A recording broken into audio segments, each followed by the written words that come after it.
This is a video walkthrough for Practice 2E. In 1 through 15, we're asked to match each equation or graph with the type of function that's represented by each. And we're going to choose from linear. Remember, our parent function for linear is y is equal to x, and that's just going to be something that looks like a straight line. We've got the cubic function, y equals x cubed is the parent function, and that will look like that water slide. The absolute value function, y equals the absolute value of x. Its graph is the characteristic v shape. There's the square root function, y equals the square root of x, and its graph looks like a half of a sideways parabola. There's the quadratic function, y equals x squared is the parent, and that looks like a parabola. And then there's none of these. If it doesn't fit into any of those categories. For the equation in number 1, we see the absolute value in the expression in the equation. So that is an absolute value function, or a transformation of one. And then I see the exponent of 3 in number 2. So that's going to be a cubic function. Number 3 has 1 divided by x, not 1 times x. So that is going to be a none of these. For number 4, this is a transformation of the linear function. The reason I know this is we have multiplication, addition, and subtraction of x. We don't have any exponents or any other special functions involved there. Number 5 is a square root function because we see the square root around negative x. And number 6, I see the exponent of 2. That indicates that this is a quadratic function, or related to y equals x squared. Now we're going to take a look at graphs. Number 7 is a none because it doesn't look like any of those parent functions. Number 8 is a quadratic because it looks like that characteristic parabola that's associated with y equals x squared. Number 9 has the same shape as a cubic function. Number 10 looks like half of a sideways parabola, so this is a square root function. Number 11 is linear. Number 12 has too many bumps, so this is none of these. Number 13 looks like that characteristic V shape, so absolute value. Number 14, it almost kind of looks like a parabola, but remember a parabola would extend downward like that. So this is actually a none of these because you can see that the graph is sort of changing curvature there on the sides and just doing something strange that we don't recognize. Number 15 is a parabola, so that's a quadratic parent function. For 16 through 26, we're going to identify the parent function, the new origin, and then graph, and showing 5 anchor points. So our parent function is y equals the square root of x. I don't see any addition or subtraction indicated here, so the new origin is 0, 0. There is no stretch or compression because we're not multiplying by a number other than 1. There is a vertical reflection because negative 1 is multiplying the outside, so it's affecting the output variable. So from here, if we want to create a table of values, x, and we take the square root of x, and after that multiply by negative 1. That's order of operations, right? We've got to apply the square root before we can multiply by negative 1. When we take a square root, we want to input values that are 0, 1, 4, and 9, and their square roots are 0, 1, 2, and 3. And then their opposites are 0, negative 1, negative 2, and negative 3. So 0, 0 is an endpoint. 1, negative 1 is a next point. 4 comma negative 2, and 9 comma negative 3. There's that characteristic half of a parabola, but this time we're seeing the bottom half of the parabola. So that's because this has been reflected vertically or flipped over the x-axis. For number 17, we have the parent function y equals the absolute value of x. I don't see any addition or subtraction associated with this parent function, so the new origin is the old one, 0, 0. There is a vertical stretch on this, and that's because I see a multiplication by 4. Since I don't see a multiplication by a negative number, there is no reflection in this graph. So for this one, we can create a table of values, x, the absolute value of x, and then finally 4 times the absolute value of x. Now you could do your table of values without all 3 of those columns if you wish, and just do the arithmetic in your head. When we take absolute values, we want to use 2 negatives, 0 and 2 positive values, take their absolute values, and then multiply the results times 4. And now graph the ordered pairs. Negative 2 comma 8, negative 1 comma 4, which I'm going to try to graph in the right place. And same thing with negative 2 comma 8. I want to make sure that we're counting carefully there. 1 comma 4 and 2 comma 8, and then connect with that characteristic V shape. So this is a nice steep V. For number 18, we have another absolute value function. So our parent function this time is still y equals absolute value of x, but this time I do see addition and subtraction. So the new origin is located at negative 3 comma 4. Remember, we're undoing where the input is concerned, so when we undo plus 3, we get a minus 3. And then there is a stretch here because the outside of the absolute value function is multiplied by 2. So there's a vertical stretch with a factor of 2. And there, because that number that we're multiplying by is also negative, there is a vertical reflection as well. All right, in order to graph this, I'm going to plot the new origin, negative 3 comma 4. And then I'm going to create a table of values for a parent for the function that has all of that addition and subtraction taken out. So I'm just going to create a table for negative 2 times the absolute value of x. So just take out the plus 3, take out the plus 4. That's going to be really easy to make a table of values for. X, then take its absolute value, and then multiply that result by negative 2. Negative 2, negative 1, 0, 1, and 2 are inputs that we want to use for the absolute values so that we can see that V shape. Take their absolute values, and then multiply each result by negative 2.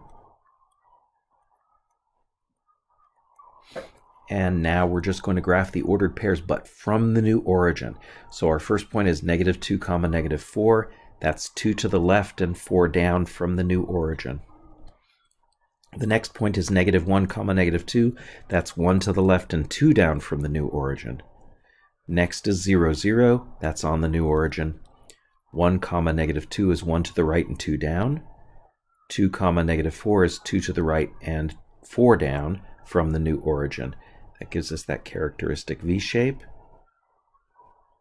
And I'm going to try to plot this as accurately as I can all the way to the end. So we could really use slope here to help us, right, get a very accurate graph. Let's take a look at number 19. In number 19, we see that squared, so that means our parent function is y equals x squared. I do see addition and subtraction. Our new origin is the point 1 comma 3. Remember that for input, the x value, we'd undo or use the inverse operations so that minus 1 actually means adding 1 to the x values. Because we have a multiplication by 1/2, there is a vertical compression.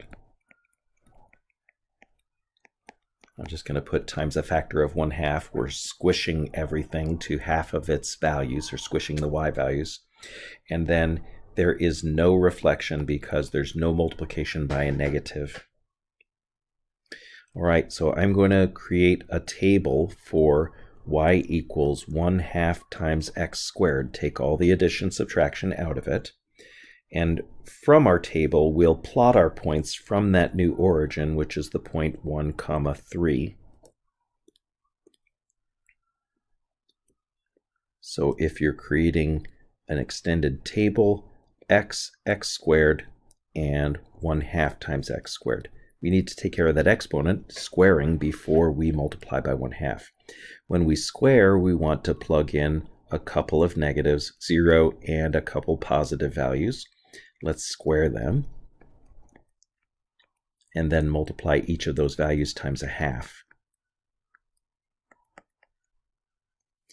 And so from the new origin, our first point is -2, 2. That's 2 to the left and 2 up from the new origin. Our second point is -1, 1/2. That's 1 to the left and 1/2 up from the new origin. 0, 0 is on the new origin. 1, 1/2 is 1 to the right and 1/2 up. 2, 2 is 2 to the right and 2 up from the new origin. And that gives us our 5 anchor points, and we can connect that for that nice parabola shape. And of course, put arrows on the end. Let's take a look at number 20 now. Since I see the exponent of 3, that indicates that the parent function is the cubic parent function. Our new origin is the point -2, 0. There's a +2 on the inside of the cubing. Remember, the input, we do the opposite, so we're actually subtracting 2. That's why the new origin has an x value of -2. And there's nothing added, so that means the new origin has a y value of 0. There is no stretch or compression because I see no multiplication by any number other than 1 or -1. Because we are multiplying the outside of the function by a -1, there is a vertical reflection. And so when we graph our new origin, -2, 0, then I'm going to create a table of values that's based on the function where all the addition subtraction has been removed. So that would be y equals -1 times x squared. You can explicitly write that -1 there if that helps you. And so remember that we take care of exponentiation before we take care of multiplication, so the exponent has to happen first. When we square numbers, we want to make sure that we're giving a couple of negative values as inputs, 0, and a couple positive values. Let's square each, and then multiply by -1. And so from our new origin point, our first point is -2, -4. That's 2 to the left and 4 down. And then our next point is -1, -1. That's 1 to the left and 1 down from the new origin. 0, 0 is on the new origin. 1, -1 is 1 to the right and 1 down. 2, -4 is 2 to the right and 4 down from the new origin. That gives us that characteristic parabola shape. However, this parabola opens downward because it's been reflected or flipped vertically. For number 21, we are seeing the parent function y is equal to the square root of x. And I do see one addition. There's a +2. It's outside of the square root, so it's affecting the y value. So our new origin is 0, 2. No addition or subtraction on the inside of the square root, so the new origin's x value is not changed. I don't see a stretch or compression because I don't see any multiplication by a number other than 1 or -1. So none there. And there is a reflection because I do see a multiplication by -1. However, that reflection is on the inside of the square root, which means it's going to be an input reflection or a horizontal reflection. So I'm going to graph my new origin, which is the point 0, 2, and then I'm going to create a table of values for the function where I've taken all the addition subtraction out of the function. And think about order of operations. Since the -x is on the inside, I have to take opposite first and then square root that number to get my final y value. When we're thinking about taking square roots, it's important that we take square roots of numbers beginning at 0. So the -x is the thing that we're taking the square root of. So I'm going to put the 0 in that column. And then we can take the square root of 1. We can take the square root of 4 and get a whole number. We can take the square root of 9 and get a whole number. The square root of 0 is 0. Of 1 is 1. Square root of 4 is 2. Square root of 9 is 3. Now, if -x is 0, then x is 0. If -x is 1, then x is -1. So in order to move from the -x column back to the x column, we take opposites. From the new origin, we have the point 0, 0, which is on the new origin, and then we have the point -1, 1, which would be 1 to the left of the new origin and 1 up. Then we have -4, 2, which is 4 to the left and 2 up from the new origin. And then we have -9, 3, which is 9 to the left and 3 up from the new origin. So we have that half of a parabola shape, but it's pointing to the left rather than the right because it's been horizontally reflected or horizontally flipped. For number 23, we have the parent function y equals x cubed. Looking at the addition and subtraction, I don't have any addition or subtraction on the inside of the cubing. I do have a subtraction on the outside, so the output variable or the y variable is affected by that. We do have a compression, since I see a multiplication times 1/2, and that is on the outside of the cubing, so that's a vertical compression. We're squishing those y values by a factor of 1/2. There is no reflection since there's no multiplication by a number that is negative. I'm going to graph my new origin, 0, -3, and then reduce my function to a simpler form by extracting all of the addition or subtraction. So now, in terms of order of operations, we have to take care of exponents first and then multiply. When we cube, we want to plug in a couple of negative numbers, 0 and a couple positives. -2 cubed is -8, -1 cubed is -1, 0 cubed is 0, 1 cubed is 1, and 2 cubed is 8. Now the last column will take half of each of those values. And then we can plot from the new origin. So from the new origin, 2 to the left and 4 down is the first point, -2, -4. And then from the new origin, 1 to the left and a half down. 0, 0 is on the new origin. From the new origin, 1 to the right and 1/2 up. And from the new origin, 2 to the right and 4 up.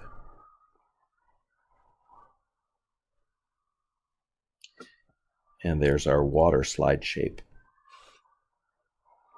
Let's take a look at number 23. Our parent function is y equals x squared. The new origin is the point 0, 7 because the only addition plus 7 is on the outside of the squaring.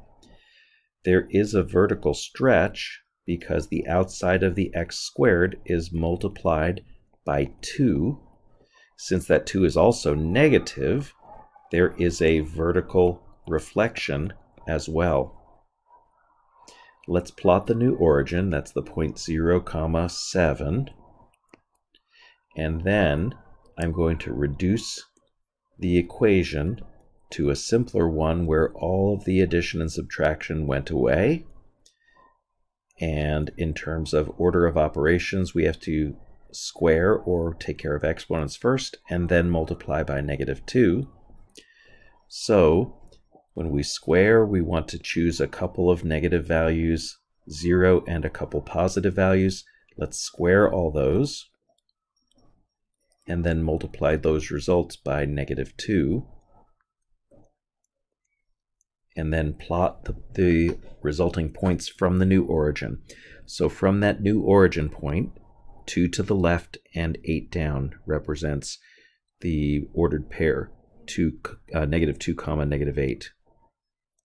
From the new origin, 1 to the left and 2 down. From the new origin, 0, 0 would be on the new origin. From the new origin, 1 to the right and 2 down. From the new origin, 2 to the right and 8 down. And there is our stretched parabola. Because it was vertically reflected, the parabola is opening downward. All right, let's take a look at number 24. Number 24 is a linear parent function. There are no other functions here, absolute values, squaring, cubing, none of those. So it's going to be a linear parent function. Our new origin is the point 3, 1. There is a vertical compression because the outside of the function has been multiplied by 2/5. So a vertical compression times 2/5. And there is no reflection since this has not been multiplied by a negative. All right, I'm going to, for purposes of this, take and make a table of values for a function that takes away all the addition and subtraction. So that would be the function y is equal to 2/5 times x. So x and 2/5 times x is all we have.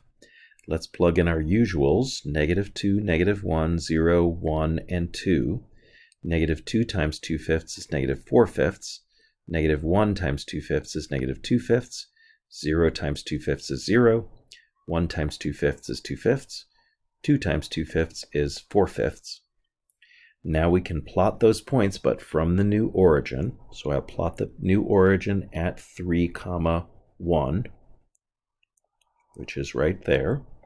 And then from that new origin point, we can move 2 to the left and 4/5 down. From the new origin, 1 to the left and 2/5 down. From the new origin, 0, 0, that's on the new origin. From the new origin, 1 to the right and 2/5 up. From the new origin, 2 to the right and 4/5 up. Now those points are actually pretty close together, but let's think about what happens if we continue the pattern. If we go 3 to the right, we should go 6/5 up, which is 1 1/5. If we go 4 to the right, we should go 8/5 up, which is 1 3/5. If we go 5 to the right, we should go 10/5 up, which is actually just 2 from the new origin. So if you want to, you can actually use some whole number values there. And what you'll notice is that from the new origin point to that point that landed on a whole number, we're going up 2 and over 5, which is a slope of 2/5. This function's graph is actually in point slope form. So it goes through the point 1, 3 with a slope of 2/5. So from that point we can go 2 down and 5 to the left, and another 2 down and 5 to the left, and we can actually graph some points that fall on integer coordinates. So this one was a fun application of the point slope form. All right, let's take a look at number 25. 25, our parent function is the square root function. New origin is -5, -3. For our input, the inside of the function, we do the inverse operation. So see a plus 5 there, the new origin is at -5. There is a vertical stretch. I see a multiplication by 2 outside of the square root, so that makes it a vertical stretch by a factor of 2. And there is no reflection since there is no multiplication by a negative number. I'll plot the new origin, -5, comma, -3, and then I'm going to reduce the function to a simpler form that takes the addition and subtraction out of it because that's already been factored in to the new origin. So creating a table, we take the x values, take their square root, and then multiply that result by 2. For square roots, our inputs want to be starting at 0, 1, 4, and 9. Those are numbers whose square roots are whole numbers. The square root of 0 is 0, the square root of 1 is 1, the square root of 4 is 2, the square root of 9 is 3. Now let's multiply each of those numbers by 2, and then graph the resulting points from the new origin. 0, 0 is on the new origin. 1, 2 is 1 to the right and 2 up from the new origin. 4, 4 is 4 to the right and 4 up from the new origin. And 9, 6 is 9 to the right of the new origin and 6 up from the new origin. So 9 to the right and 6 up. And graphing all of those points explicitly, there's our half a parabola characteristic of the square root function. All right, last one, y equals 1/3 times the absolute value of x minus 2 minus 5. Our parent function is y equals the absolute value of x.